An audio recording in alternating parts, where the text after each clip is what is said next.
Alors Nicolas, avons-nous tout tenté contre le chômage? À l'évidence, non, il reste des leviers d'action. On commence par le premier, Nicolas, le droit du travail. Oui, avec 3 axes. D'abord, la flexibilité du marché du travail. Bon, c'est l'histoire des contrats compétitivité-emploi. Je baisse le salaire et je baisse le temps de travail quand ça va mal, mais je fais l'inverse quand ça va mieux. Les partenaires sociaux négocient le truc. On va leur laisser jusqu'au mois de décembre comme prévu. Ensuite, la dualité CDD-CDI. Il faut en finir avec le CDI surprotégé qui fait que les gens qui n'ont pas de CDI ne trouvent pas de boulot véritablement. Alors là, c'est l'idée du contrat unique. On pourra en faire un colloque, je pourrais en parler des heures. Troisième axe sur le droit du travail, c'est les délais de licenciement. Il faut 12 à 18 mois pour une procédure de licenciement en France. C'est beaucoup trop long, ça coûte beaucoup trop cher. C'est un frein évident à l'embauche. Le deuxième levier, c'est un duo éducation-formation. Oui, d'abord, il faut donner un coup de pied dans la fourmilière de la formation professionnelle. Où vont les 23 milliards d'euros annuels gérés par les partenaires sociaux ? Il y a une véritable omerta autour de ce dossier. Deuxièmement, les contrats d'apprentissage, d'alternance, ça marche super bien en Autriche, en Allemagne, en Suisse. Chez nous, c'est très peu développé. On a plus des CDD précaires, donc il y a évidemment un travail à faire à ce niveau-là. Et troisièmement, pendant des années, on a sciemment baissé le niveau des diplômes, faute d'augmenter le niveau des élèves. Alors il faut l'inverser très vite, parce que pour obtenir des résultats, il faudra au minimum une génération. Alors troisième levier, la fiscalité. La fiscalité. Pour avoir de l'emploi, il faut de l'investissement. Pour avoir de l'investissement, il faut du capital.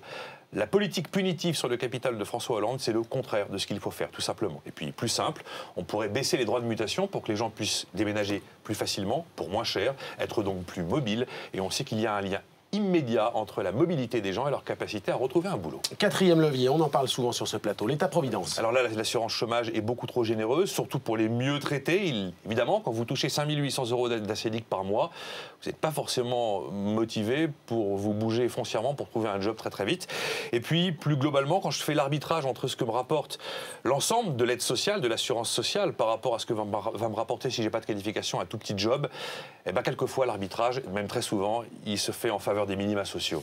Alors cinquième et dernier levier, le rôle de l'État, Nicolas. Oui, là, le CNRS a soumis une idée. Les fameux allègements de charges sociales jusqu'à 1,6 SMIC, on pourrait les arrêter à 1,3 SMIC. Donc on récupérerait des milliards d'euros qu'on pourrait concentrer dans de nouvelles exonérations qui seraient accordées au voisinage du SMIC, voire même un peu sous le SMIC. Et là, d'après le CNRS, on peut créer 50 000 postes. Pôle emploi maintenant, très compétent pour enregistrer les chômeurs, très compétent pour gérer l'indemnisation des chômeurs. Mais à l'évidence, pas forcément le mieux placé pour les remettre sur le marché de l'emploi. Il y a des cabinets privés qui le font, c'est leur job. On pourrait externaliser certaines missions de l'État. Et puis évidemment, il faut ouvrir les professions réglementées, les taxis, les pharmaciens, les avocats, les notaires. C'est pas nouveau, tout le monde en parle depuis des années. Et volontairement, j'ai évité 2 recettes que les Allemands ont utilisées. D'abord les mini-jobs, qui reviennent en fait à privatiser d'une certaine manière l'État-providence.